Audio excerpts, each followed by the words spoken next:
Buat teman-temanku yang baru gabung, bisa cek di playlist untuk urutan videonya. Untuk judul baru, bisa cek juga. Bab 217, Son of the Evil Demon.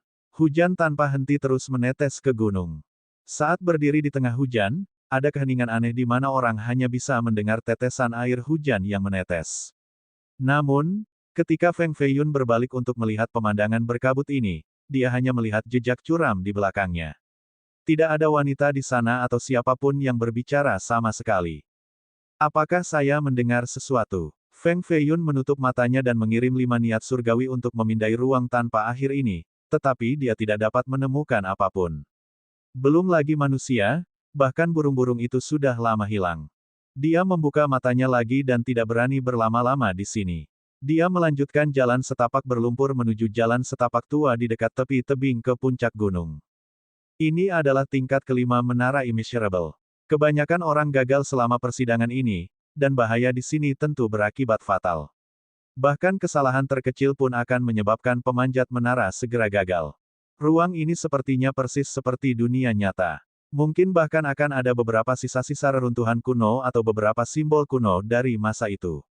Sama seperti jejak kecil di depan, itu dibuat dari batu polimerisasi awan yang paling padat, tetapi telah rusak dengan banyak retakan.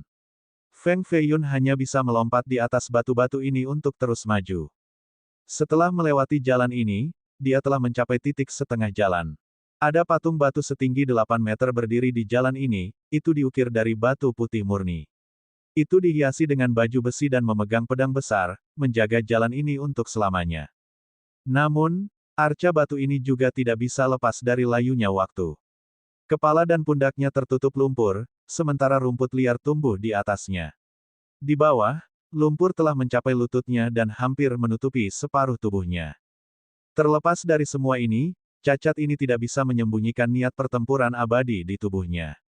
Rasanya seperti seorang jenderal surgawi yang dengan berani mengambil garda depan di medan perang. Namun, jenderal ini telah dimakamkan di dalam bumi dan hanya patungnya yang tersisa. Rumble, sekelompok awan gelap melayang-layang dengan petir bergulir di dalam. Itu memancarkan guntur memekakkan telinga dan memecah keheningan gunung. Ledakan guntur meraung melintasi langit yang tinggi. Crash! Garis petir setebal lengan keluar dari awan hitam dan menabrak patung batu di sebelah Feng Feiyun. Sensasi mengerikan naik dari kakinya yang membuat Feng Feiyun berpikir bahwa ada sesuatu yang salah. Suasana juga bergetar bersama dengan patung batu. Ledakan. Feng Feiyun menginjak tanah dan mendorong dirinya pergi tepat ketika pedang batu terangkat dan menebas di tempat dia hanya berdiri, menyebabkan tanah terbelah menjadi dua. Sebuah pohon maple tua dengan batang setebal pelek air juga terbelah dua dan hancur.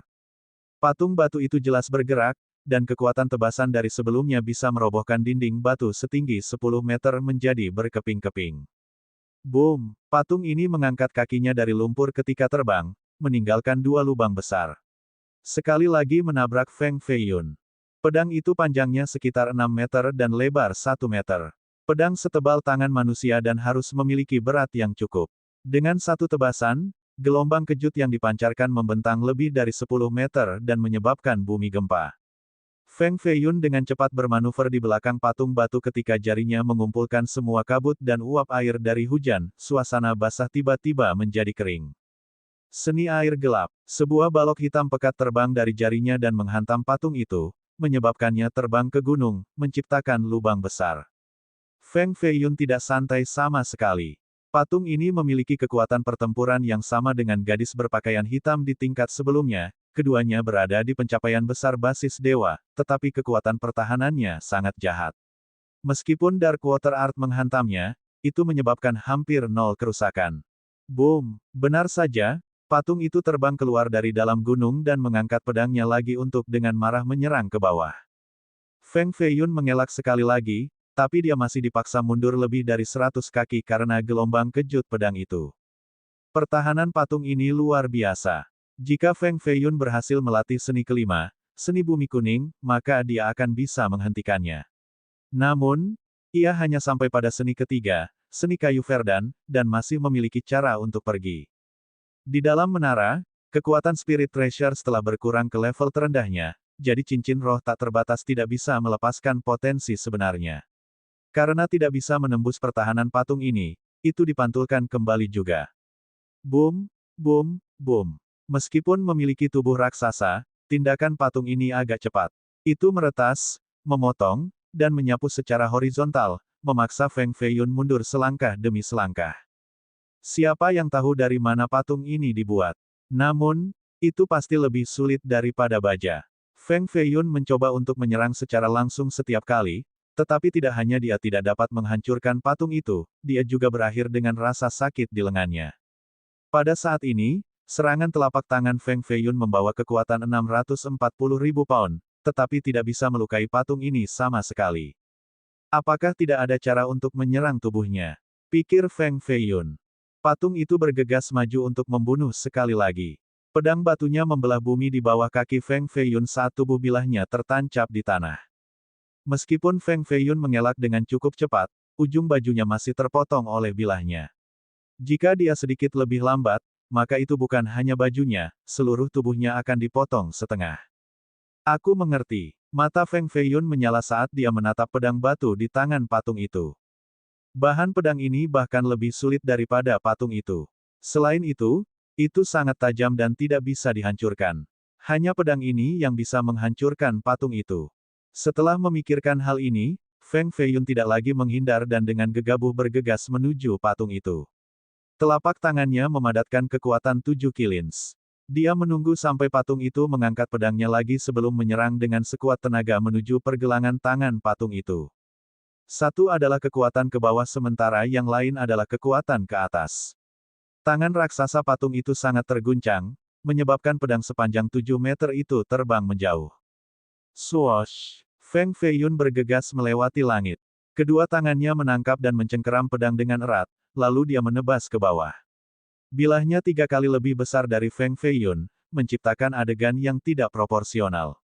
Saat ia menebas ke bawah, ia menciptakan energi pedang dalam bentuk bulan sabit. Boom! Serangan ini menyapu bahu patung dan dengan bersih memotong tangan kanannya yang kemudian jatuh ke tanah. Memang, hanya pedang batu yang bisa menghancurkan patung batu. Tanpa pedang dan tangan kanannya, patung itu berbalik untuk melarikan diri. Satu langkah lebih dari 10 meter karena dengan cepat berlari menuju puncak. Di mana Anda berlari? Dengan pedang raksasa di bahunya, Feng Feiyun mengejar dan melepaskan tebasan lain ke kepala patung itu, menyebabkannya pecah menjadi 7 atau 8 potong yang meluncur turun gunung. Pedang batu di tangannya tidak rusak. Itu memiliki nuansa kuno dan sangat tebal, beratnya sekitar 35.000 pon bahan yang tidak diketahui. Kekerasannya sendiri sebanding dengan Spirit Tracer. Itu diwarnai dengan darah emas di tangan Feng Feiyun dan bergetar hebat ketika energi mengalir ke tubuh Feng Feiyun. Pada saat ini, darah di tubuhnya mendidih dengan kekuatan iblis dan iblis yang lahir dalam aliran darahnya. Meskipun itu hanya sepotong, itu sudah cukup untuk menyebabkan mata Feng Feiyun berubah sedikit lebih merah. Rumble. Dengan pedang di pundaknya, Feng Feiyun dengan cepat bergegas menaiki jalur gunung menuju puncak. Aura di tubuhnya menjadi lebih kuat dan lebih kuat, seperti pedang di pundaknya, tajam dan kuat. Ada aura yang bahkan lebih mengerikan di puncak dibandingkan dengan patung. Aura ini menjadi lebih jelas dan lebih jelas, memungkinkan Feng Feiyun merasakannya kembali di titik tengah. Darah di tubuhnya mendidih tak terkendali, mengisinya dengan niat pertempuran. Proses mencapai puncak juga merupakan proses mengembunkan energi dan momentumnya, itu memungkinkan kehadirannya menjadi megah seperti gunung. Dia sudah tegang dan siap bertarung bahkan sebelum melihat lawan. Hujan terus menetes di kepala dan wajahnya. Dia bisa merasakan sedikit rasa sakit karena setiap langkah menuju puncak membuat auranya bahkan lebih hebat. Sementara itu, kekuatan di puncak juga menekan ke bawah. Itu melakukan hal yang sama dengannya, memfokuskan momentumnya. Awan hitam di udara mengelilingi dua patung. Patung-patung ini setinggi 10 meter, 2 meter lebih tinggi dari yang ada di titik setengah gunung, dan mereka juga satu tingkat lebih kuat.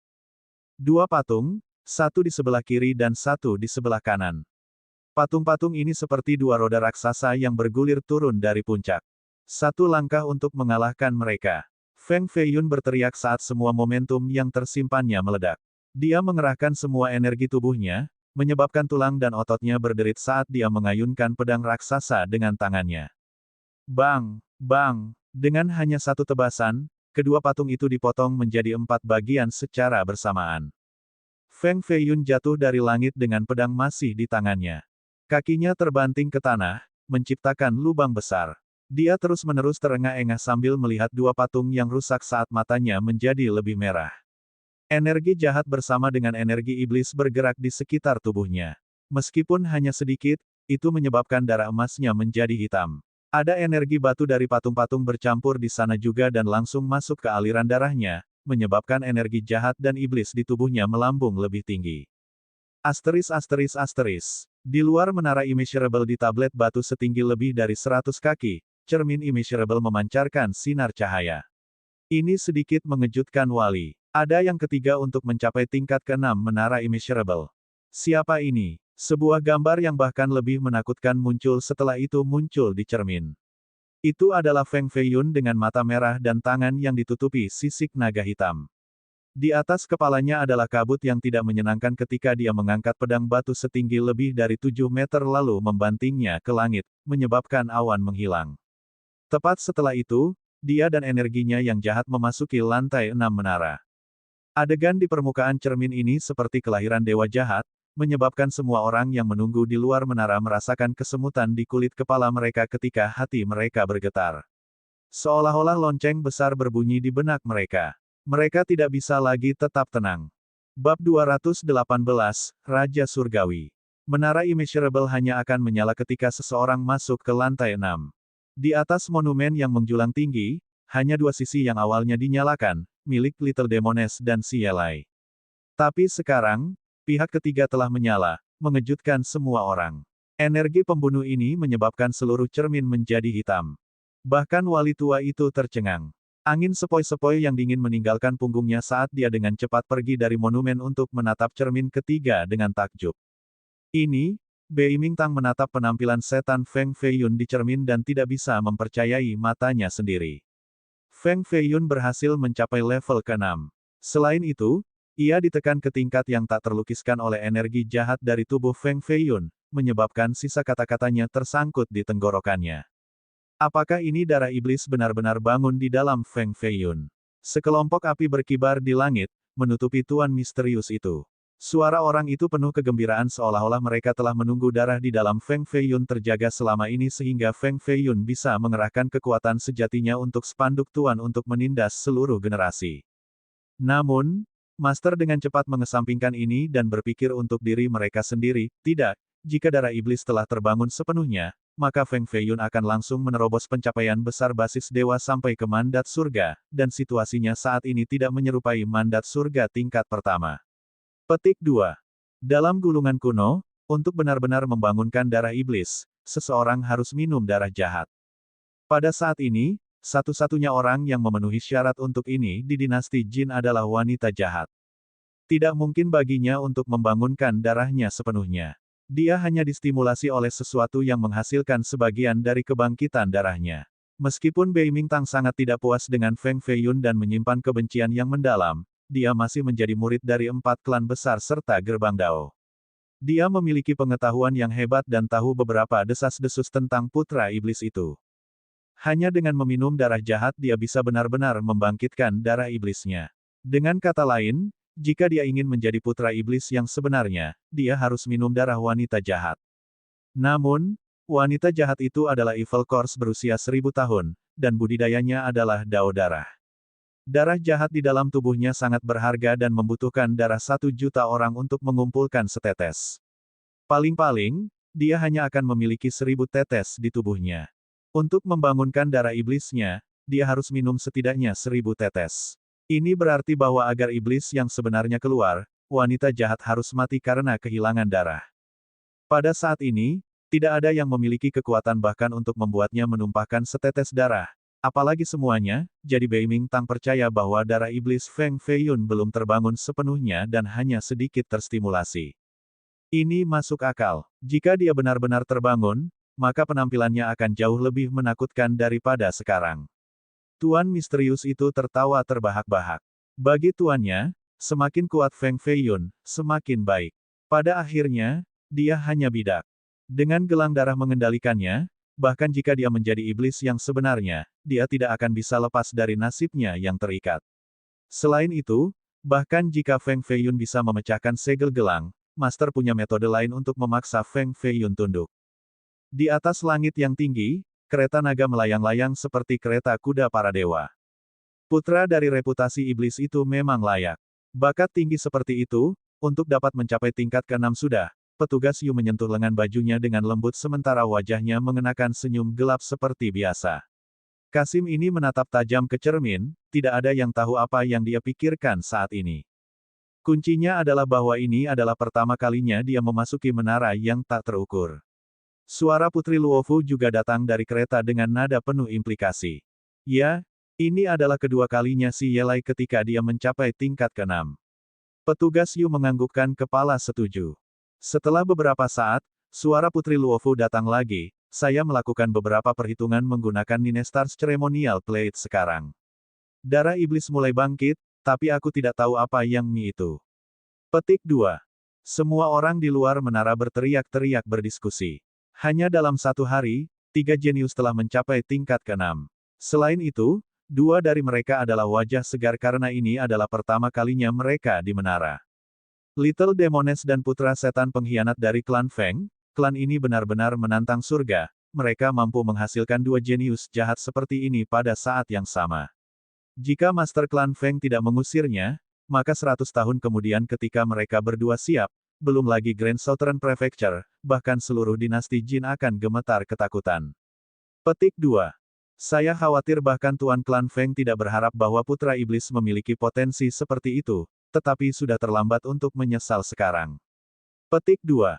Dia memerintahkan para ahli untuk mengejar Feng Feiyun kemana-mana. Setelah Feng Feiyun lebih tua, aku takut orang pertama yang ingin dia rawat adalah Tuan Klan Feng. Petik 2. Boom, The Mirror tak terukur menembakkan cahaya keempat. Lain telah menyusup ke tingkat ke-6. Cermin menunjukkan sosok Ji Feng saat Full Moon Heavenly Gaze di dahinya telah terbuka sepenuhnya. Itu menyilaukan seperti bulan itu sendiri, memberi orang lain perasaan transenden dan luhur. Tatapan surgawi alami memang menakutkan, itu bisa dianggap sebagai puncak fisik para jenius yang menentang surga dan hanya sedikit lebih lemah daripada jenius sejarah agung. Keributan lain terjadi. Penjaga itu terkejut. Tentu saja, lebih baik memiliki lebih banyak jenius di pagoda. Ini berarti bahwa era emas baru akan datang. Dia tidak bisa menunggu lebih lama dan mengirimkan 10 niat surgawi di seluruh pagoda. Banyak pembudidaya generasi sebelumnya dalam pelatihan rahasia merasa khawatir. 4 jenius surgawi muncul hanya dalam satu hari, dan terlebih lagi, 3 dari mereka mencapai tingkat ke-6 di tingkat basis dewa. Ini bukan masalah kecil. 4 talenta ekstrim, sepertinya ini akan menyebabkan keributan besar. Zhang Badao keluar dari lantai 72 menara marsial. Dia telah mengikuti pelatihan rahasia selama 160 tahun. Tingginya 8 kaki dan memiliki tubuh yang keras dan tangguh dengan penampilan seorang pria paruh baya di usia 40-an. Untuk pembudidaya yang fokus pada fisik, sangat jarang bagi mereka untuk berlatih secara tertutup begitu lama. Namun, kultivasi Zhang Badao telah mencapai setengah langkah Juking, jadi dia tidak punya pilihan selain melakukannya. Rohnya cukup baik karena dia baru saja menerobos. Bam! Dia menendang pintu gua primal, dan formasi di sana hancur olehnya juga. Pintu batu setebal 1 meter itu terbelah menjadi 2. Dia tertawa terbahak-bahak dengan cara yang mengesankan sebelum berteriak, "Pak Tua Lama, Anda adalah generasi Lord Tower bela diri sebelumnya, tetapi menara kami telah terlalu lama tertekan oleh menara teknik dan kematian. Ini semua karena kamu tidak melatih murid yang baik. Anda harus bertanggung jawab penuh." Petik 2. Long Chuan Feng sedang bermeditasi di gua primal, menghadap dinding batu dalam keheningan. Dia cukup tua dan terlihat berusia 90 tahun. Ada teknik tingkat surgawi di dinding, dia telah menghabiskan bertahun-tahun berusaha memahaminya, jadi dia tidak bisa bangun. Bisakah kamu menunjukkan rasa hormat pada tuanmu? Selain itu, Anda adalah Lord Tower Martial sekarang. Bagaimana Anda bisa menyalahkan saya karena menara tidak memiliki murid yang luar biasa? Bibir Long Chuan Feng sedikit bergerak. Haha, Pak Tua Lama, ketika saya memulai jalur kultivasi, itu karena Anda menipu saya. Anda mengatakan sesuatu di sepanjang kalimat, selama Anda berjuang untuk keabadian, maka Anda bisa makan daging setiap hari. Keparat, aku ditipu olehmu begitu keras. Sejak saya makan 5 grain spirit stone untuk mencapai tingkat bigu, saya belum mencicipi daging selama 100 tahun. 1. Zhang Badao duduk di sebelah Long Chuanfeng. Meskipun kata-katanya sangat kasar, dia sangat menghormati Long Chuanfeng. Long Chuanfeng tidak hanya pernah menjadi penguasa menara bela diri, ia memiliki identitas yang bahkan lebih menakutkan, paman darah dinasti Jin saat ini, seorang paman kekaisaran dan satu-satunya Raja Surgawi. Hanya Long Chuanfeng yang dianugerahi gelar Raja Surgawi, paman kekaisaran lainnya tidak memiliki kualifikasi seperti itu. Menara marsial pernah berdiri di atas 100 menara pagoda Wanxiang. Kekuatannya bukan hanya di puncak, bahkan bisa dianggap 3 besar di seluruh dinasti. Kita tidak bisa membiarkannya menurun sekarang. Agar bisa bangkit kembali, kita harus mengambil semua jenius terbaik dan menggunakan catatan pertempuran yang tidak ada duanya untuk membangun kembali prestisenya. Zhang Badao menyatakan dengan serius. Iya nih, Long Chuanfeng merespons. Zhang Badao mengepalkan tangannya dan berbicara lagi, menara yang tak terukur mengirim berita hari ini. 4 jenius telah mencapai tingkat ke-6, dan 3 dari mereka semua berada di tingkat basis dewa. Oh, ekspresi Long Chuanfeng akhirnya berubah sedikit ketika dia berkata, untuk dapat mencapai tingkat ke-6 di ranah pangkalan God, itu memang brilian. Jika mereka bisa mencapai mandat surga, maka mungkin mereka bisa sampai ke lantai 7. Ini memang jenius, tetapi apakah ada di antara mereka pembudidaya fisik? Petik 2. Untuk dianggap jenius oleh Long Chuanfeng adalah evaluasi yang sangat tinggi. Zhang Badao tersenyum dan berkata, Pak Tua, apakah Anda tertarik sekarang? Bagaimana kalau kita memeriksanya? Petik 2. Kamu adalah Martial Tower Lord jadi tidak bisakah kamu pergi sendiri? Long Chuanfeng menutup matanya lagi. Hehe, 4 jenius bukan siswa dari menara bela diri kita, mereka dari menara lainnya. Yang terbaik adalah perburuan jenis ini dilakukan secara pribadi oleh Raja Surgawi kita yang agung. Apa status Anda? Apakah ada yang berani mengatakan kata, tidak, kepada Anda yang ingin menerima seorang murid bahkan jika mereka tahu itu adalah perampokan langsung? Zhang Badao berkata dengan pasti. Zhang Badao tersenyum lagi dan menambahkan, selain itu, bukankah keahlian Anda untuk menipu murid seperti ini? Jika saya menunjukkan wajah saya, bukankah saya hanya akan mengacaukannya? Petik 2. Long Chuanfeng membuka matanya lagi dan memperbaiki jubahnya sedikit sebelum berdeham 2 kali dan mulai sedikit postur, apa yang kamu panggil aku sebelumnya? Raja Surgawi yang hebat. Petik 2. Long Chuanfeng, bagaimanapun, adalah seorang pembudidaya bela diri. Meskipun sudah tua, darahnya masih mendidih untuk pertempuran, kobaran api tidak akan pernah padam. Sangat baik, sudah waktunya untuk kebangkitan menara marsial. Sudah waktunya bagi pewaris kita untuk muncul dan menanamkan teror ke seluruh dinasti Jin yang gemetar. Murid masa depan Raja Surgawi akan menjadi tak terkalahkan. Kami belum menunjukkan diri dalam waktu yang lama sekarang, jadi mari kita pergi mencari rasa keberadaan. Datang, kami akan pergi ke Menara Immeasurable untuk melihat apakah ada benih bagus atau tidak. Petik 2. Bigu tidak harus makan lagi. Bab 219, Berdarah. 2 sinar melesat menembus langit dan turun ke pinggiran Menara Immeasurable.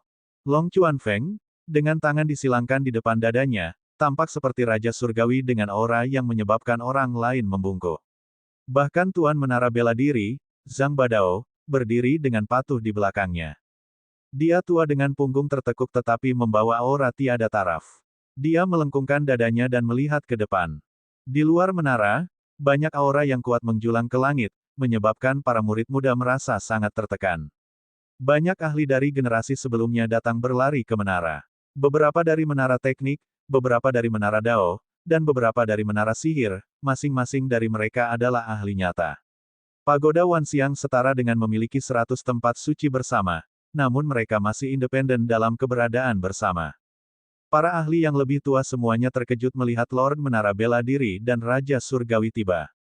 Mereka dengan cepat bergegas dan membungkuk untuk menyambut Raja dengan sikap hormat mereka. Meskipun mereka ahli menara, mereka tidak jauh sebelum Raja. Tentu saja, ada juga orang-orang yang mengutuk dalam kegelapan karena mereka benar-benar memahami tipe karakter seperti apa Zhang Badao dan Long Chuanfeng, 2 bandit terbesar di pagoda ada di sini. Mereka jelas di sini untuk mencuri orang, seseorang akan sial kali ini. Petik 2. Meskipun semua orang tahu tujuan mereka, mereka hanya bisa diam-diam menggumamkannya pelan-pelan karena tidak ada yang berani mengatakannya dengan keras. Hamba ini menyapa Raja Surgawi. Petugas Yu juga datang dan bersujud di hadapan Long Chuanfeng dengan dahinya menyentuh tanah. Orang di hadapan semua orang adalah satu-satunya orang yang menganugerahkan gelar Raja Surgawi di semua dinasti. Dia adalah paman dari orang nomor satu, Kaisar Jin. Petugas Yu hanyalah seorang kasim pengadilan bagian dalam, jadi meskipun ia memiliki kultivasi tertinggi, ia masih tidak bisa tidak menyembahnya. Luofu menyapa kakek kekaisaran. Bahkan Putri Luofu yang mulia meninggalkan kereta naganya. Ini juga pertama kalinya dia mengungkapkan dirinya di depan semua orang. Secara alami, wataknya sangat mencolok. Dia memiliki keanggunan yang jauh melebihi putri-putri dari klan biasa. Hanya aura mulianya saja sudah cukup untuk menyebabkan setiap wanita lain di dunia menundukkan kepala mereka. Angin, bunga, salju, dan bulan di antara 9 lantai tidak sebanding dengan satu pandangan dari Luofu. 1. Ini adalah ungkapan sentimental yang diucapkan oleh jenius nomor 1 dari Istana Roh Suci, Li Xiaonan, setelah melihat Putri Luofu 2 tahun lalu. Dan di Pagoda Wanxiang adalah seorang peramal jahat, sarjana menghitung surga, yang menyusun, daftar harta karun roh, daftar guru agung, 8 jenius sejarah agung, dan daftar kecantikan surgawi. Dan kecantikan Putri Luofu berada di peringkat keempat dalam daftar kecantikan surgawi. Seorang manusia fana tidak bisa menebak maksud dari surga, tetapi sarjana menghitung surga adalah yang paling bijaksana di negeri itu. Tidak ada yang tidak dia ketahui dan tidak bisa dia pahami, jadi daftar kecantikan surgawi yang ditulisnya secara alami memegang otoritas paling besar. Semua orang yang telah melihat wajah Putri Luofu juga mengeluh. Keindahan peringkat keempat dinasti Jin tidak memalukan ketenarannya. Aura mulianya bersama dengan fitur seperti batu gioknya menyebabkan orang lain tidak berani menatap wajahnya secara langsung. Siapapun yang bertemu dengan tatapannya tidak bisa membantu tetapi menundukkan kepala mereka. Kepalanya hitam seperti air terjun, menutupi lehernya yang seputih salju yang mirip dengan angsa yang bangga. Dihiasi dengan gaun emas, dia berdiri seperti peri di bulan. Tidak ada jejak kesombongan dan hasrat keinginan seperti para putri lainnya, dia sama hikmatnya dengan seorang dewi. Senyum di wajahnya yang menakjubkan sudah cukup untuk mengejutkan hati semua orang. Satu senyum untuk menjatuhkan kota, tawa lain untuk menjatuhkan kerajaan. Raja Surgawi dan Putri Luofu adalah keturunan dari klan kekaisaran. Satu cap dari mereka berdua akan menyebabkan seluruh dinasti bergetar. Karena Pagoda Wanxiang adalah tempat suci nomor 1 untuk belajar di dunia, keajaiban luar biasa dari klan kekaisaran, setelah mencapai usia tertentu, akan dibawa ke sini untuk pelatihan dan mendapatkan pengalaman. Alasan pertama adalah untuk menumbuhkan bakat yang baik untuk klan kekaisaran, yang kedua adalah untuk membuat mereka berteman dengan semua bakat di dunia. Meskipun klan kekaisaran adalah pemilik dinasti Jin, dinasti itu benar-benar terlalu luas. Beberapa klan yang sangat mengerikan dan tua ada dengan kekuatan yang cukup untuk menantang keluarga. Jika kekaisaran-kekaisaran ingin mengkonsolidasikan kekuatannya, ia harus mencapai ambang persatuan tertentu, sehingga membutuhkan persahabatan antara generasi muda. Pada akhirnya, anak-anak muda ini pada akhirnya akan menjadi penguasa kekuatan besar di dunia kultivasi. Satu demi satu, pembudidaya tua keluar dan berkumpul tepat di luar menara. Mereka semua datang untuk merampok orang. Bakat yang lebih dicari lebih sulit didapat. Meskipun keempat keajaiban di menara belum keluar, suasana di luar sudah tegang dan di ambang perkelahian pecah. Jika seseorang bisa menembus lantai 6 untuk mencapai lantai 7, maka suasananya akan lebih gugup. Itu juga tidak tenang di dalam menara. Mati. Seluruh tubuh Feng Feiyun memancarkan energi jahat dan mematikan. Dragon Scales muncul di lengannya, matanya berwarna merah darah seperti darah di dalam tubuhnya melonjak seperti sungai yang tak berujung. Kedua tangannya memegang bilah batu raksasa saat dia bergegas maju ke lantai 6. Di mana dia menginjak dipenuhi mayat, menyebabkan sungai mengalir dengan darah. Puff, puff, wosh. Pikirannya masih sangat jernih, tetapi ada niat membunuh yang mengamuk di sekujur tubuhnya, menyebabkannya kehilangan kendali. Hanya pembunuhan gila ini yang memungkinkannya untuk menemukan kesenangan tanpa akhir. Dia secara alami tahu bahwa ada perubahan negatif di tubuhnya. Kejahatan dalam darahnya telah terbangun bersama dengan jejak iblis. Namun, Ketika pedang ada di tangannya dan musuh ada di samping, tidak ada waktu baginya untuk menekan energi jahat dan iblis. Hanya dengan melepaskan dan berkeliaran dengan bebas dia bisa mempertahankan kewarasannya. Setelah melewati tingkat kelima, niat surgawi keenam muncul di benaknya. 6 lampu kecil dalam bentuk manusia memenuhi pikirannya saat kultivasinya mengambil lompatan ke depan. Mustahil untuk berkultivasi dengan kecepatan mengerikan di luar menara. Dia membutuhkan setidaknya 2 tahun untuk dapat beralih dari 2 menjadi 6 tujuan surgawi, dan itu hanya akan semakin sulit secara eksponensial. Bahkan obat roh yang paling ajaib tidak akan memungkinkan seseorang untuk menciptakan 4 tujuan surgawi dalam 1 hari, namun menara immeasurable hanya ajaib ini. Niat ketujuh bahkan lebih sulit diperoleh, tetapi jika dia bisa melampaui lantai 6, maka mungkin ketujuh akan benar-benar terbentuk. Ini adalah kesempatan yang tidak boleh dilewatkan. Jika terlewat, maka ia harus menyia-nyiakan 1 tahun pelatihan lagi. Boom! Tubuhnya berdarah saat ekspresinya menjadi ganas. Kabut jahat di sekitar tubuhnya menjadi lebih tebal dan lebih tebal sampai setebal tinta. Kontrolnya atas tubuhnya terus melemah. Dengan satu tebasan, ia membagi setengah pembudidaya basis dewa menjadi 2 saat darah menyembur ke seluruh wajahnya. Lantai 6 menara adalah tempat yang aneh. Feng Feiyun telah memasuki kota kuno dengan setidaknya 1 juta penduduk, dan semuanya berada di ranah pangkalan dewa. Saat dia muncul, mereka semua menyerangnya tanpa peringatan atau alasan. Pada saat yang sama, darah jahat dan iblis di tubuhnya bangkit, memberinya keinginan yang sangat haus darah. Dia melaju-maju ke kota di mana 20-30 pembudidaya sudah mati di bawah pedang batu. Beberapa kepala mereka dipotong sementara yang lain terbelah secara horizontal di pinggang. Pada akhirnya, tidak ada mayat yang tetap utuh. Meskipun tanah itu penuh dengan mayat, para penggarap basis God terus bergegas padanya dan menjebaknya di tengah saat mereka melepaskan serangan kuat mereka yang saling terkait. Seorang kultivator basis dewa bisa menjadi penatua di sebuah sekte, tetapi ada banyak karakter seperti itu di sini. Jika ini terus berlanjut, maka bahkan Ju King akan kehilangan nyawanya. Yang lebih penting adalah dia tidak tahu bagaimana melewati level ini atau memahami metode untuk mencapai lantai 7. Satu-satunya hal yang bisa dia lakukan adalah membunuh. Jika dia tidak membunuh, maka hanya kematian yang menantinya.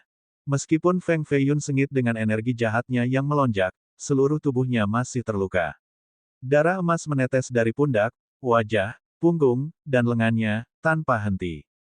Meskipun kehebatan pertempurannya yang hebat, ia masih merasa tidak berdaya di bawah pengepungan begitu banyak pakar.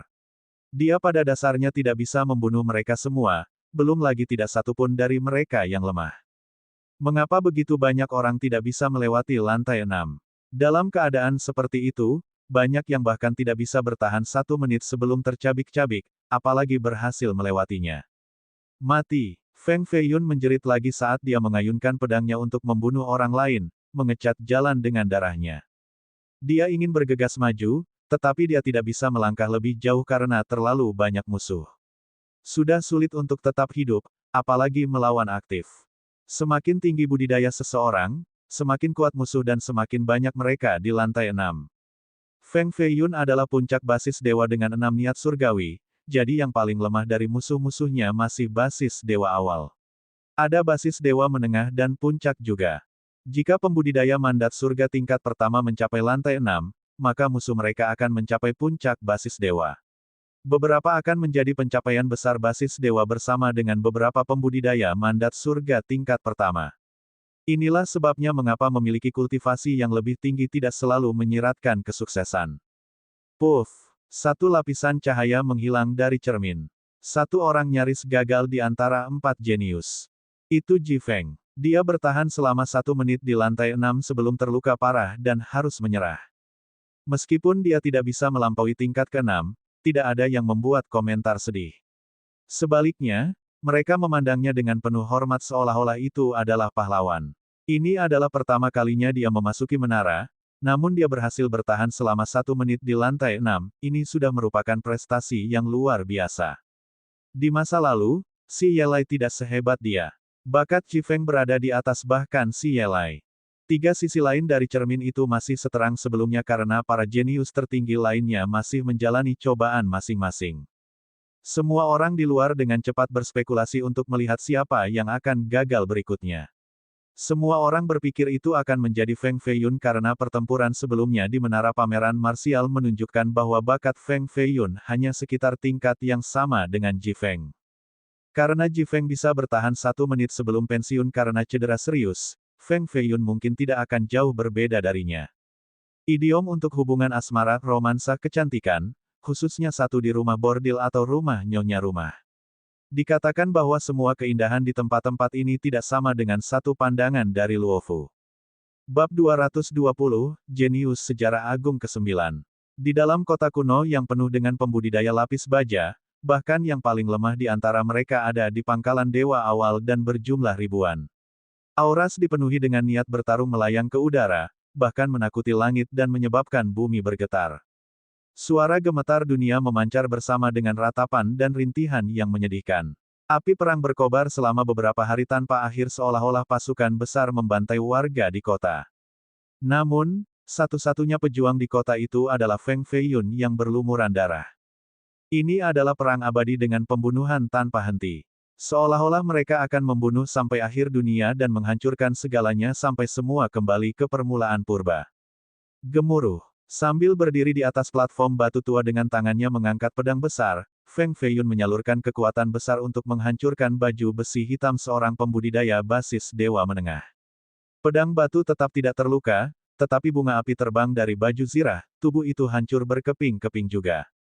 Ini adalah pertempuran yang mengerikan. Tanah di sebelah batu tempat dia berdiri berisi tumpukan mayat, setidaknya 70 hingga 80% tanah tertutup. Kabut jahat di sekitar tubuh Feng Feiyun menjadi lebih tipis karena energi rohnya dikonsumsi juga. Mata merahnya yang merah padam perlahan-lahan kembali normal.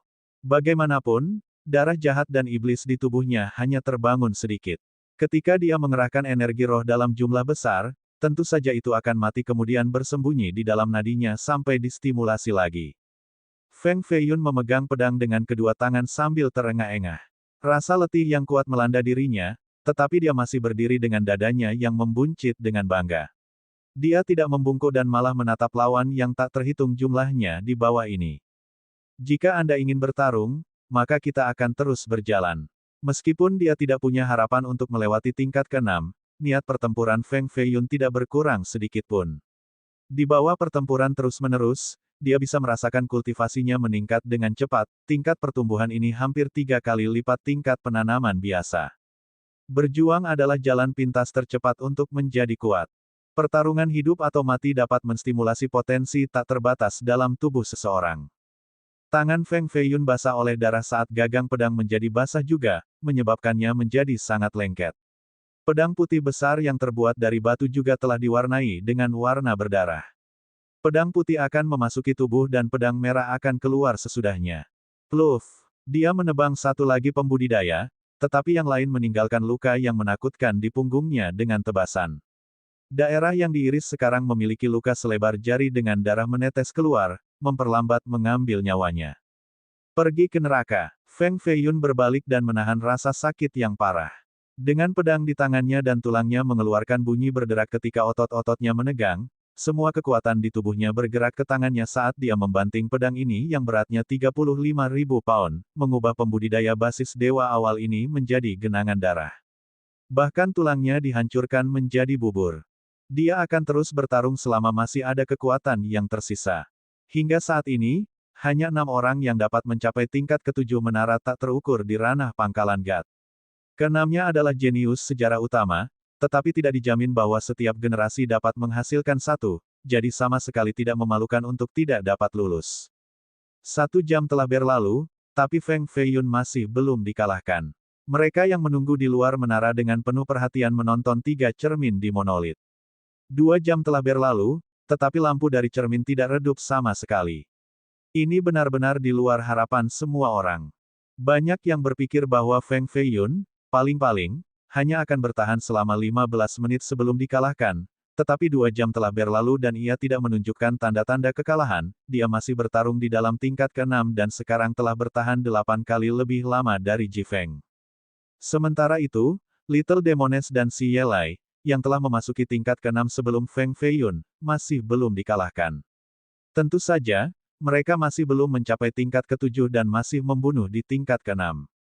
Seorang murid bertanya kepada para senior yang bijaksana di sekitarnya, bagaimana seseorang bisa melampaui tingkat ke-6 menara.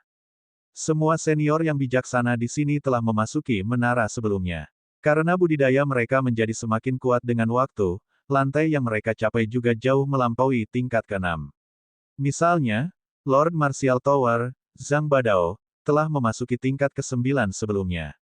Bakat adalah bagian dari itu, tetapi begitu pula kultivasi. Zhang Badao berbicara dengan cara yang keras, jika kita harus membagi kualitas yang dibutuhkan untuk lantai di menara menjadi 10 bagian, maka talenta seseorang membutuhkan 4, kecerdasan mengambil 4, kultivasi adalah yang lain, dan terakhir, ada keberuntungan. Petik 2. Bakat tinggi, kecerdasan luar biasa, penanaman besar, dan nasib yang beruntung, seseorang dengan kualitas-kualitas ini, tentu saja, akan mencapai kedalaman bawah menara. Di antara mereka, bakat dan kecerdasan adalah yang paling penting. Tingkat ke-6 tidak hanya menguji bakat dan kecerdasan seseorang, tetapi juga kemauan dan keberuntungan mereka. Banyak yang berhenti pada level ini bukan karena mereka kurang berbakat atau berkultivasi, tetapi karena keberuntungan mereka tidak baik dan kemauan mereka tidak cukup kuat. Kata Zhang Badao. Long Chuanfeng tersenyum dan menambahkan, seseorang mungkin tidak perlu bakat tertinggi untuk menjadi master. Selama kemauan mereka cukup kuat, mereka mungkin bisa membuktikan dao mereka. Petik 2. Mereka yang belum pernah ke tingkat ke-6 hanya tahu bahwa kata-kata ini masuk akal, tetapi mereka tidak dapat benar-benar memahami makna di baliknya. Boom! 1 dari 3 cermin memancarkan lampu hijau terang sekali lagi. Kali ini, itu bahkan lebih indah dan menyilaukan dan tampak seperti pilar yang naik ke langit, menyebabkan setengah dari kubah menjadi hijau. Perkembangan ini sungguh luar biasa. Spirit Bell di atas Bell Tower juga harus mengeluarkan 3 suara gemuruh yang menempuh jarak beberapa ribu mil, menyebabkan banyak pembudidaya bangun dari sesi kultivasi mereka. Ini berarti bahwa seseorang telah menggunakan talenta mereka yang menantang surga untuk mencapai lantai ke-7, sehingga Bell mengeluarkan 3 suara nyaring untuk memberitahu dunia acara tersebut. Di atas tingkat 99 menara lonceng yang tinggi di awan, seorang sarjana berjubah putih bersandar di balkon untuk melihat lautan awan, menuju menara immeasurable yang jauh. Dia dengan lembut memindahkan tangannya dari lengan bajunya dan perlahan menghitung dengan jarinya sebelum memasukkan tangannya kembali ke dalam. Seseorang yang mengandalkan menggunakan tangan mereka untuk memenuhi kebutuhan secara alami memperlakukan mereka lebih berharga, selalu menyembunyikannya di lengan baju mereka. Pada akhirnya, ini lebih aman daripada mengungkapkannya. Paling tidak, penghitungan cendekia surga percaya demikian. Mereka yang tahu menyembunyikan tangan mereka adalah orang-orang terpandai. Jenius sejarah agung ke-9 telah muncul. Saat cendekiawan berjubah putih ini menyelesaikan kalimatnya, pena perunggu yang disematkan di rambutnya secara otomatis terbang keluar dan menulis nama ke-9 di dinding menara. Dia tidak perlu menggunakan tangannya. Kata-kata yang ditulis oleh pena ini sehalus awan dan angin. Mereka ditulis dengan cara yang agung dan alami dan tampaknya bahkan lebih transenden daripada karya seorang ahli kaligrafi terkenal. Itu adalah Little Demoness. Betapa menakutkan, dia belum mencapai usia 12 tahun tetapi telah mencapai tingkat ke-7. Sejak awal waktu, mereka yang memiliki talenta yang sebanding dengannya dapat dihitung dengan jari seseorang. Petik 2. Orang pertama yang mencapai level ke-7 adalah Little Demoness. Gadis kecil ini, dalam hal bakat, benar-benar melampaui Feng Feiyun dan Xie Yelai. Tentu saja, setelah mencapai level berikutnya, dia masih terus maju dengan momentum yang kuat. Mungkinkah dia ingin mencapai tingkat ke-8? Mencapai tingkat ke-8 pada usia 12 akan memalukan banyak orang sampai mati. Aku pikir itu tidak akan mengejutkan. The Little Demoness jelas berada di tingkat Grand Historical, dan budidayanya pasti berada di mandat surga. Kecakapan pertempurannya, aku khawatir, sudah bisa menyaingi 8 Grand Historical Geniuses lainnya, jadi dia mungkin bisa mencapai lantai berikutnya. Petik 2. Dia benar-benar kuat tanpa alasan. Dia baru berusia 12 tahun, 12 tahun. Seorang ajaib bertanya berulang kali dan merasa bahwa dia tidak layak disebut keajaiban sebelum Little Demoness. Dia mampu melewati lantai 6 karena dia berada di mandat surga. Meskipun ini berbicara banyak tentang bakatnya yang tak tertandingi, ini masih menggunakan kultivasi yang kuat untuk memaksa melalui. Sebaliknya, saya benar-benar merasa bahwa jika Feng Feiyun atau Xie Yelai bisa mengalahkan lantai 6, itu akan lebih mengejutkan. Pada akhirnya, mereka hanya pembudidaya basis dewa, terutama Feng Feiyun yang hanya di tingkat puncak. Petik 2. Banyak di antara kerumunan itu dengan lembut mengangguk dan merasa bahwa kata-kata ini sangat masuk akal. Bakat dapat ditafsirkan dalam dua cara yang berbeda, memiliki kultivasi yang tinggi pada usia muda dapat ditafsirkan sebagai satu jenis jenius, dan yang lainnya harus tak terkalahkan dalam bidang yang sama. Yang pertama milik tipe yang tumbuh cepat sedangkan yang kedua memperkuat fondasi mereka sebelum menerobos. Yang satu seperti bintang terang yang melesat di langit sementara yang lain adalah matahari yang terbit lambat. Bintang-bintang dan matahari itu sama, dan tidak ada yang bisa mengatakan yang mana yang lebih kuat. Selama seseorang bisa menjadi bagian dari kategori manapun, mereka akan dianggap sebagai jenius yang menentang surga. Namun, ketika seseorang memiliki kecepatan kultivasi yang cepat dan juga tidak tersentuh dalam bidang yang sama, maka mereka akan dapat memperoleh gelar Grand Historical Genius. Dan sekarang, iblis kecil telah menjadi jenius sejarah agung. Sementara itu, kecuali Feng Feiyun bisa mengolah Immortal Phoenix fisik ke tingkat keempat transformasi darah untuk kembali ke asal, dia akan tetap selangkah di belakang. Jika dia bisa mencapai tingkat keempat transformasi darah, fisiknya akan mencapai tingkat berikutnya dan dia akan menjadi jenius sejarah agung. Pada akhirnya, Little Demoness tidak bisa melampaui level ke-7 dan pergi dengan kekalahan. Aku tidak bermain lagi, tidak bermain, tidak menyenangkan sama sekali, itu sangat buruk. The Little Demoness muncul dari menara dan pakaiannya masih serapi sebelumnya. Dia mengenakan gaun merah kecil dengan kucing putih di tangannya. Dia mencengkeram jari kelingkingnya sambil terus-menerus berteriak kesakitan. Orang lain yang meninggalkan menara akan terluka parah dan berlumuran darah atau babak belur hingga mereka tidak bisa berjalan lagi. Namun, Little Demoness, setelah kembali dari lantai 7, tidak memiliki setetes darah pun di tubuhnya. Pakaiannya masih rapi dan dia bersemangat tinggi. Dia tampak seperti gadis kecil yang pulang ke rumah setelah bermain di rumah tetangganya dengan anak kucingnya. Meskipun dia berteriak kesakitan sambil memegang jarinya, para pembudidaya lainnya benar-benar heran dan tercengang setelah melihat ini, jangan bilang dia jatuh ke tanah dan melukai jari-jarinya seperti itu. Sepupu kecil, apakah kamu terluka? Feng Lingji keluar dan bertanya dengan khawatir. Dia dikalahkan di tingkat keempat dan hampir berhasil ke tingkat kelima. The Little Demoness memegang jari kelingkingnya dan dengan menyedihkan menjawab, aku terluka, rasa sakit ini membunuhku. Mata hitam legamnya berkedip, tampaknya diambang air mata karena rasa sakit. Dia menangis dan terus menggunakan mulutnya yang lucu untuk meniup jarinya seolah-olah dia belum pernah mengalami cedera berat sebelumnya. Gadis kecil ini terlalu kejam. Bisakah kau menyebut itu cedera? Ji Feng menderita lebih dari 30 luka di tubuhnya. Dia masih bermeditasi untuk pulih dan tidak tahan melihat gadis kecil itu menangis. Dia mengertakkan giginya kesal sementara hatinya berdarah. Bakat dari mana-mana yang awalnya berencana untuk memasuki kekuatan tak terukur semuanya merasa malu dengan pukulan yang datang dari tindakannya.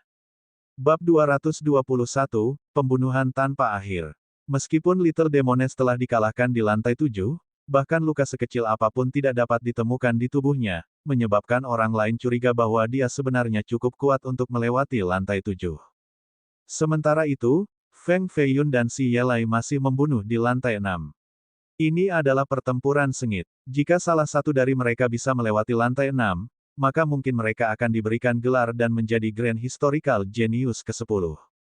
Tentu saja, karakter level ini tidak akan muncul dengan mudah di dunia ini. Secara relatif, kemungkinan besar mereka tidak akan bisa mengalahkan lantai 6. Feng Feiyun merasakan kekuatannya perlahan-lahan disingkirkan dari tubuhnya, dan basis dewa di dantiannya menjadi lebih redup dan redup. Aliran darahnya ke seluruh nadinya melambat. Satu-satunya hal yang meningkat adalah napasnya yang terus-menerus dan compang-camping. Pertempuran telah berlangsung selama 4 jam. Pertukaran tidak dengan lawan biasa, mereka semua adalah kultivator pangkalan God. Tidak ada ruang untuk gangguan. Meskipun tubuh Feng Feiyun sangat kuat, dia masih sangat lelah karena harus bertarung melawan begitu banyak lawan yang kuat. Energi rohnya kurang dari 20% dari puncaknya, jadi tindakannya agak tertunda juga. Langit menjadi lebih gelap ketika matahari jatuh di bawah tembok kota. Dingin yang membawa bau darah muncul, menandakan kedatangan malam. Tepat ketika Feng Feiyun berpikir bahwa kekalahannya terjamin, matahari benar-benar menghilang di balik cakrawala saat seluruh dunia jatuh ke dalam kegelapan. Kultivator basis Dewa Puncak yang telah membuat jalan sebelum Feng Feiyun menghilang menjadi asap hijau saat matahari menghilang. Apa yang terjadi? Feng Feiyun berpikir pada dirinya sendiri. Ledakan, ledakan, boom. Semua pembudidaya basis dewa menghilang di dalam kota kuno dan berubah menjadi asap, mereka menghilang tanpa jejak dan menjadi satu dengan udara. Bahkan mereka yang telah mati di bawah pedang batu Feng Feiyun tidak terkecuali. Setelah semua musuhnya menghilang tanpa jejak, kelelahan yang tak terlukiskan mengambil alih seluruh tubuhnya. Itu sudah cukup berbahaya sebelumnya, jadi sarafnya cukup tegang, tidak berani sedikit pun ceroboh.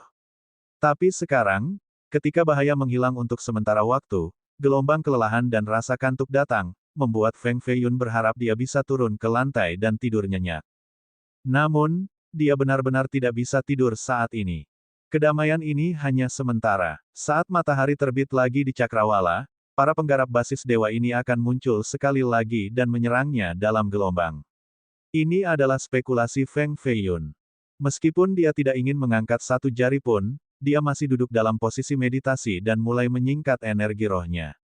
Hanya dengan mengembalikan energinya, dia bisa menghadapi tes berikutnya. Sejumlah besar energi roh datang kepadanya dan masuk melalui pori-porinya, kemudian menyebar ke pembuluh darah dan meridiannya. Dari sana, energi masuk ke dantiannya. Semua sel dalam tubuhnya seperti pertanian yang telah mengalami kekeringan selama beberapa hari, mereka dengan rakus meminum semua energi. 6 niat surgawinya berlari di sekitar tubuhnya. 1 terbang ke dantiannya. Dantian yang dulunya luas itu sekarang mengering dengan energi roh. Bahkan basis dewa hampir hancur, itu tak terhitung kali lebih lemah daripada masa jayanya. Istana mayat wanita jahat melayang di dalam dantiannya, tetapi setelah niat Feng Feiyun pertama kali masuk ke dalam, keempat gerbang semuanya tertutup. Jika ini tidak terjadi, maka Feng Feiyun hanya perlu meminjam api mayat dari istana untuk dengan mudah melewati lantai 6. Energi roh dengan gila mengalir ke tubuhnya dan menuju basis dewa, menyebabkan basis dewa yang hanya seukuran sebutir beras menjadi lebih besar karena perlahan pulih. Energi dalam darahnya juga pulih juga. Cahaya keemasan terang muncul bersama dengan ledakan menderu. Sekarang, ada juga untai energi roh putih berbatu di dalam darahnya. Pada siang hari, Feng Feiyun tidak punya waktu untuk memeriksa apa yang midara iblisnya, tapi sekarang dia telah menemukan pelakunya. Energi batu ini sama dengan energi pedang batu. Mungkinkah ini disebabkan oleh pedang batu? Petik 2. Tirai malam itu setipis sutera, turun dari atas untuk melingkupi seluruh dunia. Feng Feiyun duduk di atas platform batu dengan pedang batu menusuk ke tanah di depannya. Itu sederhana dan tanpa hiasan, tetapi dengan tampilan yang lebih hati-hati, orang bisa melihat garis-garis rahasia yang samar dan berdarah bergerak. Garis-garis ini tidak terlihat oleh mata telanjang. Selain itu, pedang itu juga bergetar dengan lembut. Namun, fibrilasi ini sangat kecil sehingga yang lain tidak bisa melihatnya. Seolah-olah pedang batu memiliki hati dan cocok dengan detak jantung Feng Feiyun. Feng Feiyun memiliki 57 luka di tubuhnya. Di antara mereka, 2 hampir fatal, tetapi pada saat ini, luka-luka ini mulai perlahan-lahan sembuh dan bekas luka mulai terbentuk. Organ internalnya sedang disembuhkan oleh energi roh juga. Sebelum fajar, energi roh Feng Feiyun dalam tubuhnya telah diisi ulang dan bahkan lebih kuat dari kemarin. Kultivasinya meningkat pesat. Darah di pakaiannya telah mengering, sehingga ketika dia dengan lembut mengguncang, noda yang kering jatuh ke tanah. Meskipun dia telah mencapai puncaknya lagi dan bahkan lebih kuat dari sebelumnya, Feng Feiyun tidak bisa santai karena dia tahu bahwa tes besok akan lebih brutal. Hanya 4 jam dari kemarin yang benar-benar melelahkannya, tetapi hari ini akan menjadi hari yang penuh, ini akan lebih dari 3 kali lebih lama dari kemarin. Dia harus menahan 12 jam serangan sebelum langit kembali gelap. Ini akan menjadi pertarungan yang sulit, jadi dia harus bersiap terlebih dahulu. Sementara masih gelap, Feng Feiyun menyiapkan formasi ke segala arah. Setelah 1 jam berlalu, dia telah mengukir 72 formasi peringkat 2. Dengan formasi defensif ini di tempat, Feng Feiyun menjadi jauh lebih percaya diri. Ketika matahari pagi terbit, seluruh kota menjadi gaduh sekali lagi. Ada bayangan di mana-mana dan gelombang niat membunuh menjulang di udara. Beberapa terbang di atas rumah sementara yang lain berlari di sepanjang jalan tua menuju Feng Feiyun. Dalam permainan catur ini, musuh memiliki seluruh pasukan sementara Feng Feiyun hanya bisa mengandalkan dirinya sendiri. Boom! Kultivator basis dewa menengah pertama melonjak lebih dari 10 meter dan melepaskan kekuatan 4 kilins yang memiliki warna hijau, membawa kekuatan yang besar. Feng Feiyun segera meminta formasi. Kultivator ini segera kewalahan oleh formasi saat ia kehilangan salah satu lengannya. Kekuatan 4 kilin hanya bisa menghancurkan sudut formasi. Setelah yang pertama terbunuh, semua pembudidaya di belakangnya segera bergegas ke depan. 72 formasi tidak dapat menghentikan kenaikan mereka, bahkan selama 1 jam. Semuanya hancur, tentu saja. Ada juga 60 mayat lagi tergeletak di tanah. Mereka terpotong-potong oleh formasi. Pluf! Dengan pedang batu di tangannya, Feng Feiyun memasukkannya ke salah satu pembudidaya yang mendekat. Untuk menjaga kekuatan dan energi rohnya, tindakannya menjadi cukup terkontrol. Selain itu, dia hanya menggunakan kekuatan murni dan tidak menyentuh cadangan energi rohnya. Setelah 1 jam ketika kekuatannya melemah, dia mulai menggunakan energi rohnya sebagai serangan utama untuk mendapatkan kembali kekuatan fisiknya. Itu adalah hari pembunuhan lain dengan lebih dari 300 mayat terbaring di tanah. Masing-masing dari mereka adalah pembudidaya basis dewa, jadi catatan pertempuran seperti itu cukup menakutkan. Namun, karena para pembudidaya ini dilahirkan hanya untuk berkelahi dan membunuh, kecerdasan mereka tidak dapat menyamai pembudidaya basis dewa yang sebenarnya meskipun kemampuan tempur mereka sebanding dengan mereka.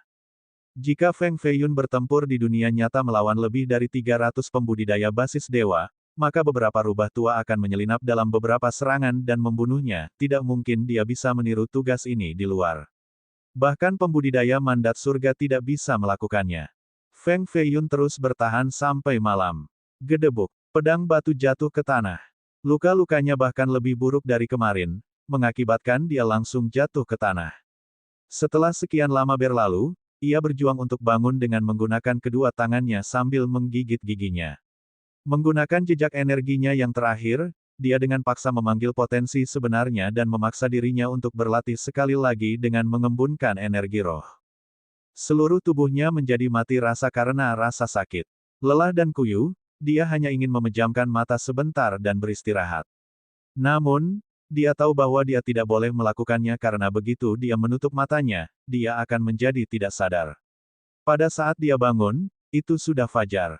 Kemudian, dia hanya bisa menerima kekalahan dan meninggalkan lantai 6. Dia tidak mau menerima kekalahan, jadi dia menggunakan kemauan yang kuat untuk bertahan. Ini adalah ujian kemauan yang melampaui kemampuan kebanyakan orang lain. Seseorang membutuhkan jiwa yang kuat dan akan jauh melampaui manusia biasa. Bab 222, Bulan Jahat di Langit. Ketika kegelapan jatuh di lantai 6 menara Immeasurable, bagian luarnya juga berubah gelap. Sudah 5 hari 5 malam di dalam, jadi jumlah waktu yang sama telah berlalu di luar. Di monumen setinggi 100 kaki, 2 cermin masih seterang sebelumnya seperti 2 lentera tergantung di langit yang belum habis, masih memancarkan lampu hijau seperti sebelumnya. Sudah 5 hari. Untuk bisa tinggal di lantai 6 selama 5 hari, ini terlalu sulit dipercaya. Keduanya masih berjuang di dalam. Banyak orang masih menunggu di luar, dan semakin hari semakin banyak. Sangat jarang seseorang dapat tinggal di lantai 6 selama 5 hari berturut-turut. Bahkan alam pangkalan dewa tidak memungkinkan untuk negara akumulasi, di mana seseorang tidak perlu makan untuk menambah kekuatan mereka. Tentu saja, para pembudidaya jauh melampaui manusia biasa, jadi mereka tidak akan mati kelaparan setelah tidak makan selama 10 hari. Namun, seiring berjalannya waktu, energi mereka akan mulai menurun. Bertarung dalam ketegangan tinggi selama 5 hari akan menghabiskan banyak energi. Stres dari pertempuran ini akan menghancurkan kemauan seseorang sampai hancur. Untuk bisa bertahan di lantai 6 selama 6 hari tanpa mati atau menyerah, bahkan jika keduanya tidak bisa melewati lantai, mereka tidak akan jauh. Zhang Badao masih berdiri di sana. Kakinya tidak meninggalkan tempat selama beberapa hari terakhir. Bakat dan kemauan dari keduanya bukanlah lelucon. Prestasi mereka di masa depan tidak akan biasa-biasa saja. Sebuah kilatan muncul di mata lama Long Chuanfeng. Dia ingin memutuskan seorang murid, Feng Feiyun atau Xie Yelai. Meskipun Ji Feng dan Little Demoness memiliki talenta puncak dan talenta Demoness bahkan lebih besar daripada Feng Feiyun dan Xie Yelai, dia menghargai kemauan yang dimiliki kedua orang ini. Di jalur kultivasi, terkadang tekad kuat bahkan lebih penting daripada bakat. Bakat Feng Feiyun dan Xi Yelai sangat dekat dengan tingkat Grand Historical. Selain itu, tekad mereka jauh lebih besar daripada orang biasa, jadi mereka adalah kandidat terbaik. Masih ada celah antara mereka dan level Grand Historical, jadi mereka pasti tidak akan bisa mengalahkan lantai 6. Untuk saat ini, kita harus menunggu dan melihat mana yang bisa bertahan lebih lama. Banyak ahli dari generasi sebelumnya yang telah mengalahkan lantai 6 tahu betapa mengerikannya itu. Sudah merupakan keajaiban bagi seseorang untuk bertahan 1 menit, jadi itu cukup menakutkan bagi mereka berdua untuk bertahan 5 hari dan 5 malam di dalam.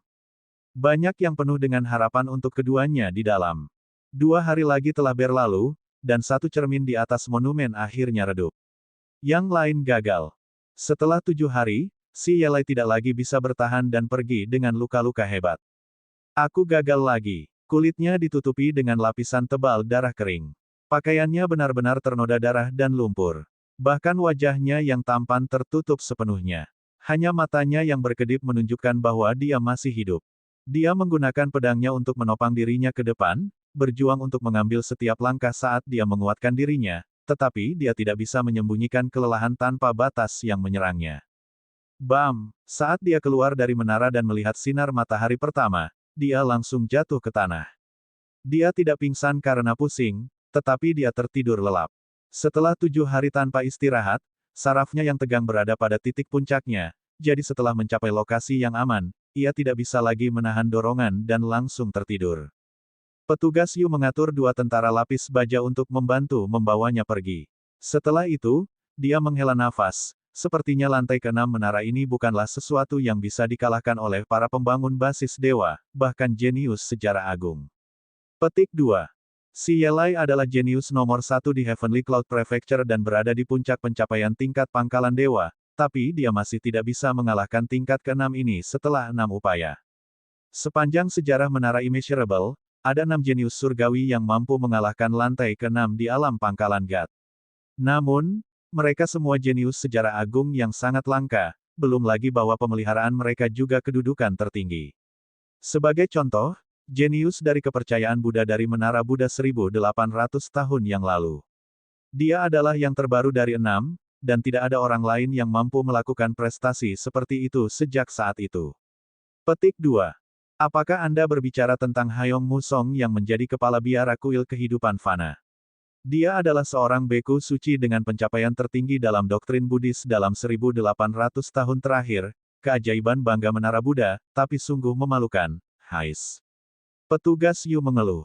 Seorang kultivator yang belum menjadi Grand Historical Genius tidak akan mampu melampaui lantai 6. Putri Luofu ringan berkata.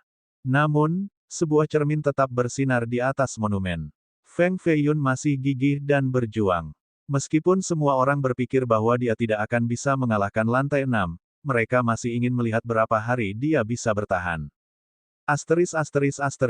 Pada saat ini, bagaimana mungkin Feng Feiyun tidak ingin tidur seperti Xi Yelai? Tirai malam turun sekali lagi, dan seluruh kota menjadi sunyi tanpa suara sedikit pun. Itu adalah bagian yang paling melelahkan hari ini. Feng Feiyun menyeret pedang batu saat seluruh tubuhnya bergetar dengan setiap langkah. Dia bersandar di dinding dan perlahan duduk. Rasa kantuk yang tak terlukiskan menyerang pikirannya ketika matanya hampir tertutup dan membuatnya tertidur. Pluf! Dia memotong lengannya, menggunakan rasa sakit untuk menjernihkan pikirannya sedikit. Dia tidak berani menutup matanya untuk bermeditasi karena begitu mereka menutup, dia akan langsung tertidur. Hanya dengan berkultivasi dengan mata terbuka lebar dia dapat memulihkan energinya dan menyembuhkan tubuhnya. Meskipun kelelahan, dia harus tetap membuka lebar matanya. Meskipun sakit, dia harus terus bertahan. Meskipun kelelahan, dia tidak boleh jatuh. Tidak peduli apa itu, kesuksesan hanya dapat ditemukan dengan kegigihan abadi. Malam ke-6 panjang karena perlahan berlalu. Pada keesokan paginya, Feng Feiyun berdiri dengan bangga dengan pedang batu dalam postur serius yang sama tajam dan tangguh seperti pisau di tangannya.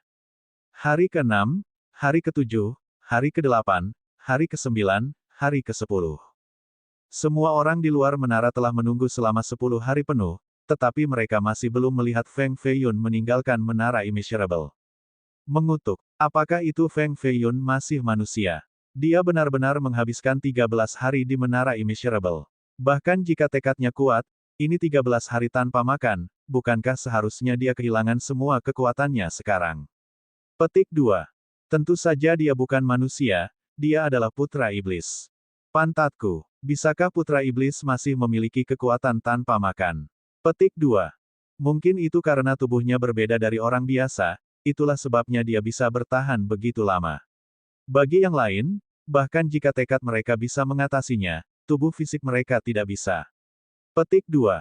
Semua orang percaya bahwa ini dimungkinkan karena Feng Feiyun memiliki darah iblis yang mengalir di sekujur tubuhnya, tubuh yang melebihi manusia biasa, memungkinkannya bertarung selama 13 hari di lantai 6 tanpa menderita kekalahan. Tidak sampai hari ke-15 seseorang akhirnya tidak setuju dengan ide ini. Bahkan putra iblis itu tidak akan bisa kehilangan kekuatan apapun setelah setengah bulan tidak makan. Ji Changyue berdiri di hutan bambu sambil menatap bayangan bulan di permukaan danau. Pada saat ini, dia berbicara kepada orang di belakangnya. Feng Feiyun mengembangkan 8 Arts Manual dari Grave Palace Treasure Finding Record. Selain itu, ia mengolah 3 elemen berbeda, Dark Water, Crimson Fire, dan Verdant Wood, dari 5 elemen hingga pencapaian besar. Tidak ada di dunia ini yang dapat menghindari 5 elemen, energi di dunia ini adalah air dan kayu. Dia mampu mengendalikan uap air, energi kayu, dan energi api, sehingga kekuatan fisiknya tidak akan berkurang bahkan setelah sebulan kelaparan. Petik 2. Ji Feng keluar dari hutan dan berdiri di belakangnya untuk berkata, jadi begitu. Namun, untuk bertahan selama 15 hari di sana, tekad ini benar-benar menakutkan. Petik 2. Ji Changyue, dengan alisnya yang indah dan rambut hitamnya yang bergoyang tertiup angin malam, memancarkan suasana yang dingin dan tenang. Meskipun kultivasinya tidak sekuat Ji Feng, temperamennya jauh lebih kuat. Dia adalah seorang spiritualis yang terlahir secara alami, jadi prestasi masa depannya tidak akan menjadi lelucon.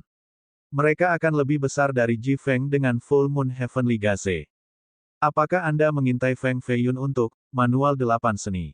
Ji Feng jelas tahu bahwa Murong Ta adalah Ji Changyue. Manual 8 Seni. Haha, mata gelapnya setajam pedang dan sedingin es, menyebabkan lapisan es tipis terbentuk di permukaan danau. Ji Feng, yang berdiri di belakangnya, juga merasakan sensasi dingin. Tampaknya Feng Feiyun telah sedikit menyakitinya. Metode kejam Ji Changyue telah terkenal di antara anak-anak roh kematian Ji Clan, jadi pemakaman Feng Feiyun tidak mungkin jauh. Ketika hari ke-27 datang, Feng Feiyun akhirnya merasakan kelemahan di dalam tubuhnya yang meresap hingga ke tulang dan sumsumnya. Bahkan energi dari 5 elemen tidak mampu menahan sensasi lemah ini. Sudah hampir sebulan, tetapi dia belum melihat secercah harapan melewati lantai 6. Selain itu, luka yang menumpuk di seluruh tubuhnya menjadi semakin serius. Dia mengalami kesulitan bernapas karena kelelahan. Mungkin besok, akan saat dia jatuh. Kota kuno ditelan oleh kegelapan sekali lagi saat dunia menjadi agak dingin. Feng Feiyun telah mencari di sekitar kota untuk menemukan portal ke lantai 7 tetapi tidak berhasil. Dia sama sekali tidak tahu bagaimana cara mengalahkan lantai ini. Pada tengah malam, bulan perlahan-lahan naik di malam yang tak berujung, cahaya bulan yang cerah dengan beberapa awan mengambang disertai dengan kabut abu-abu. Ini adalah pertama kalinya Feng Feiyun melihat bulan setelah mencapai lantai 6. Ini agak aneh karena dia belum pernah mendengar tempat di mana bulan terbit setiap 27 hari. Saat cahaya bulan jatuh di tubuhnya, boneka hitam yang awalnya di dalam batu roh batasnya memancarkan cahaya hitam redup seolah-olah menyerap cahaya bulan. Wosh! Lampu hitam menyala. Seorang gadis berpakaian hitam terbang keluar dari Boundary Spirit Stone dan berdiri di sana seperti hantu cantik yang mandi di bawah sinar bulan. Feng Feiyun tiba-tiba membuka matanya dengan tangan mencengkeram pedang batu sambil menatap gadis hitam itu. Gadis yang berpakaian hitam ini adalah pencapaian besar God Base yang dia temui di lantai 4. Namun, pada saat ini, dia sama sekali tidak seperti pencapaian besar basis dewa. Saat dia melahap cahaya bulan, dia bisa tahu bahwa kultivasinya tidak terduga. Akhirnya sampai di lantai 6. Ketika bulan jahat mencapai langit adalah waktu terbaik untuk niat surgawi ini untuk merebut tubuh yang sebenarnya. Ketika sinar bulan menyinari wajahnya, penampilannya mulai berubah. Murid Feng Feiyun terus membesar karena dia tidak percaya adegan itu terurai di depannya. Dia. Bab 223, Tiga Mayat untuk Membunuh Dao. Lantai 6 Menara Immeasurable. Bulan purnama bersinar dari atas di langit tinggi menyerupai cermin. Gadis itu berpakaian hitam dan berdiri dengan bangga di dunia ini. Dengan pesona yang unik, ia memberi kesan kepada orang lain bahwa ia seperti bunga lotus abadi yang berjalan di sepanjang 9 cakrawala atau biji sesawi yang mengalir menyusuri sungai kuning. Hanya dengan berdiri di sana, dia memberi orang lain ketakutan yang mendalam. Ini adalah ketakutan yang akan dialami pria fana jika mereka melihat hantu wanita muram. Feng Feiyun juga merasakan hawa dingin yang muncul dari dalam. Gadis berpakaian hitam yang berdiri di bawah sinar bulan memiliki penampilan yang indah. Meskipun dia diselimuti oleh kabut, orang masih bisa mengatakan bahwa wajahnya telah berubah sepenuhnya. Tentu saja, dia tidak berubah menjadi hantu ganas. Namun, di mata Feng Feiyun, itu bahkan lebih sulit untuk diterima daripada jika dia berubah menjadi hantu ganas. Itu sebenarnya agak mirip dengan wanita jahat, tapi hanya sedikit mirip. Siapa kamu? Feng Feiyun memelototinya dengan tatapan dingin dan tegas. Gadis berpakaian hitam masih menyerap cahaya bulan saat matanya yang cantik tertutup. Dia mengangkat kepalanya, memperlihatkan leher indah yang seputih angsa. Seolah-olah dia tidak mendengar apa yang dikatakan Feng Feiyun sama sekali. Ledakan. Boom. Serangkaian suara gemetar datang dari dantian Feng Feiyun. Itu dimulai dari cahaya tetapi segera menjadi lebih keras seolah-olah ada sesuatu yang ingin menerobos dantiannya dan bergegas keluar dari tubuhnya. Istana mayat wanita jahat dioles sesuatu karena dengan gila mengguncang dantian Feng Feiyun. Energi mayat tersebar di samping nyala mayat ketika istana mayat mencoba keluar dari tubuhnya. Sebuah kekuatan yang kuat perlahan bangkit dari istana mayat dan mengisi seluruh tubuh Feng Feiyun. Energi mayat ini dengan gila-gilaan menyalurkan dirinya ke seluruh tubuhnya, menciptakan lapisan cahaya abu-abu di kulitnya yang menyebabkan atmosfer mencekik. Wosh! Tiba-tiba, cahaya suci putih menghancurkan cahaya abu-abu ini dan menutupi tubuhnya dengan padat, membiarkan dirinya yang kelelahan menjadi penuh energi. Kekuatan besar yang mampu menekan semua keberadaan kemudian terbang di dalam dantiannya. Cahaya putih melayang di sekitar saat tubuh muncul seperti abadi tanpa cacat.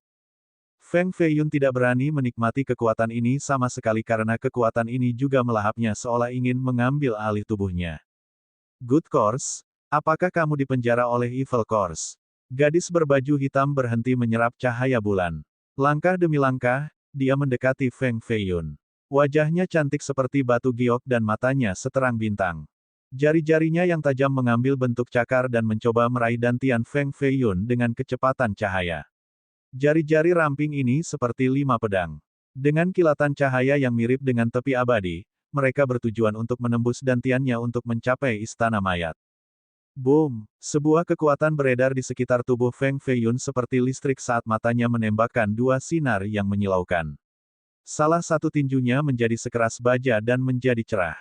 Dia melepaskan tinju ini di pergelangan tangan gadis itu dalam warna hitam dan mendorongnya kembali. Kekuatan ini yang datang dari istana mayat di dantiannya sekarang merajalela di seluruh tubuhnya. Itu tidak ingin mengambil alih tubuhnya dan malah hanya ingin meminjamnya untuk bertarung melawan gadis berpakaian hitam. Luka muncul pada gadis di pergelangan tangan hitam, tetapi dalam sekejap mata, lapisan cahaya putih mengilap di atasnya dan segera menyembuhkan luka tanpa meninggalkan bekas luka di belakang. Dia tidak lagi mengambil tindakan. Pertukaran sebelumnya membuatnya sadar bahwa bahkan jika dia mencoba lagi, dia tidak akan bisa mendapatkan apapun darinya.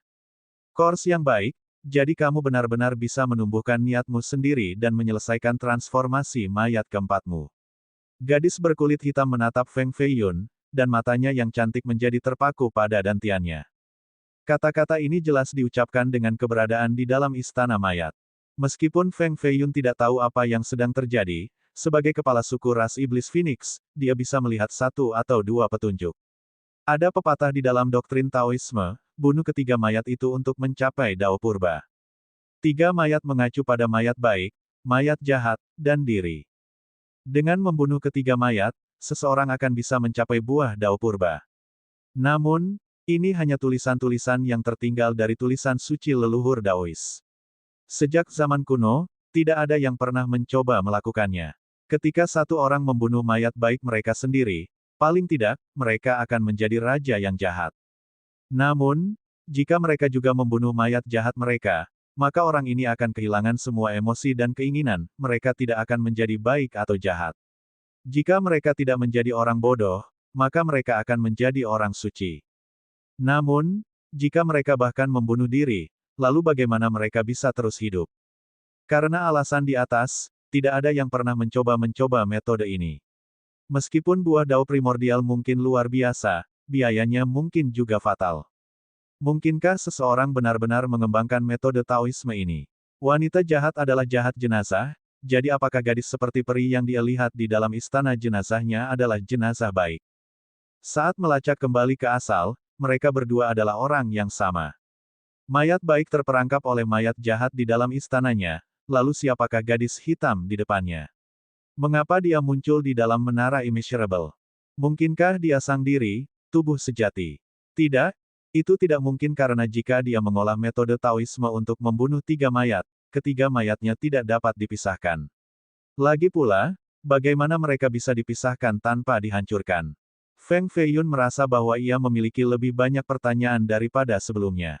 Anda berpikir tentang Dao memenggal 3 korporasi, tetapi Xiao Nuolan mengolah 3 korporasi memenggal The Dao, metode pembalikan. Pertama, seseorang harus memisahkan 3 mayat kemudian menggabungkan mereka dan menggunakan kekuatan ini untuk memotong Dao surgawi yang sama sekali baru yang menjadi milik diri sendiri.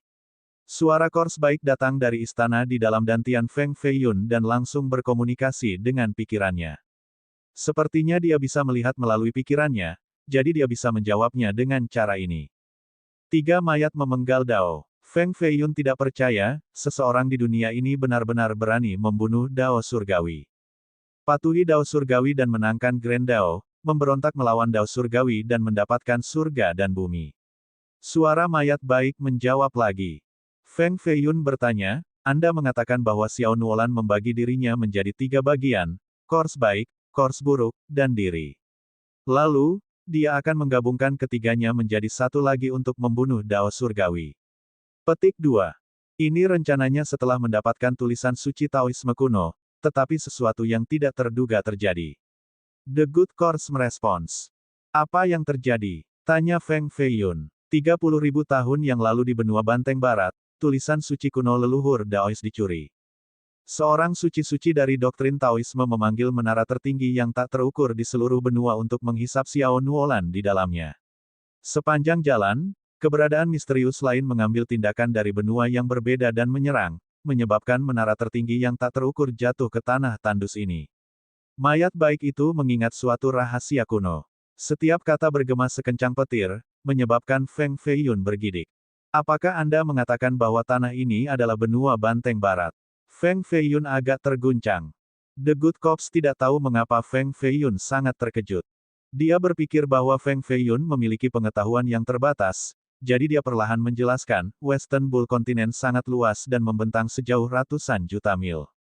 Dinasti Gadli Jin hanya terletak di sudut tandus benua ini, itu seperti setetes air versus seluruh lautan. Terlahir di dinasti Jin Gadli, mungkin Anda berpikir bahwa dunia sudah sangat luas dan tidak ada cara untuk berpindah dari satu ujung ke ujung lainnya, tetapi ini hanya pengetahuan dangkal seekor katak di dasar sumur. Petik 2. Bagaimana mungkin Feng Feiyun tidak mengerti logika ini? Pandangannya tentang dunia jauh melebihi orang biasa, dan ia tahu bahwa dinasti ini hanya sebagian kecil. Dia tahu keberadaan Western Bull Continent, tetapi tentu saja, ada hal-hal yang tidak akan dia ungkapkan, jadi dia berhenti bertanya. Dia sudah menyaksikan karakteristik luar biasa dari menara tak terukur. Seluruh masalah ini sebenarnya terkait dengan rahasia kuno yang bahkan melibatkan seorang suci-suci dari doktrin Taoisme. Orang suci, ini adalah eksistensi terbaik dunia dan sangat dekat dengan Dao surgawi. Mereka hidup dalam pengasingan dan mungkin tidak selalu muncul sekali dalam setiap 10.000 tahun. Bahkan Feng Feiyun, dalam kehidupan masa lalunya, belum pernah melihat seorang suci. Menara immeasurable jatuh ke tanah ini, dan Xiao Nuolan hampir hancur total.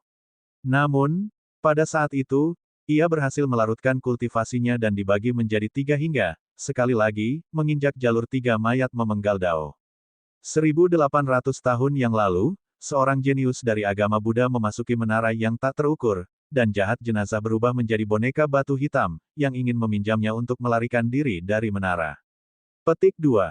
Feng Feiyun bertanya, apakah jenius Buddha ini akhirnya menjadi kepala biara kuil kehidupan mortal? Legenda menyatakan bahwa sejak zaman kuno, hanya 6 orang yang mampu mengalahkan lantai ke-6 menara di tingkat God Base. Mereka semua memiliki bakat luar biasa dan kekayaan luar biasa, apakah ini ada hubungannya dengan Xiao Nuolan? Kemudian, Feng Feiyun memikirkan situasinya sendiri saat matanya menyapu gadis itu dengan pakaian hitam. Dia ingin melarikan diri dari menara dan mungkin harus meminjamnya untuk menyembunyikan auranya, atau menara akan terus menyegelnya di dalam. Lalu mengapa Xiao Nuolan mati? Feng Feiyun berpikir tentang Gunung Jinghuan dan ketika wanita jahat lahir. Dia masih merasa kedinginan setiap kali memikirkan bagaimana dia hampir mati di tangannya. Mayat baik selalu berada di dalam istana wanita jahat, jadi tidak mungkin dia tidak tahu apa yang dialami wanita jahat. Feng Feiyun menantang berkata, Ais. Ketika seorang beku lupa melantunkan karena seorang wanita dan melupakan dharma, maka bahkan jika dia bijaksana selama seumur hidup, dia masih akan menjadi bodoh. Ketika seorang biarawati lupa untuk mengucapkan mantra karena seorang pria dan melupakan dharma, aku khawatir dia tidak akan lebih baik daripada beku itu. Petik 2. Aku hanya bisa mengatakan bahwa biksu bernama Musong menggunakan hidupnya untuk membantu Evil Course menyelesaikan transformasi keempatnya. Namun, Evil Course mungkin bahkan tidak bisa mengingat namanya sekarang. Mungkin, dia bahkan benar-benar lupa seperti apa tampangnya. Mereka hanya penumpang belaka dalam kehidupan masing-masing, jadi mengapa harus begitu mabuk cinta? Petik 2. Huff. Orang miskin lain yang ditipu oleh seorang wanita. Seru Feng Feiyun. Mayat jahat tidak pernah menggunakannya.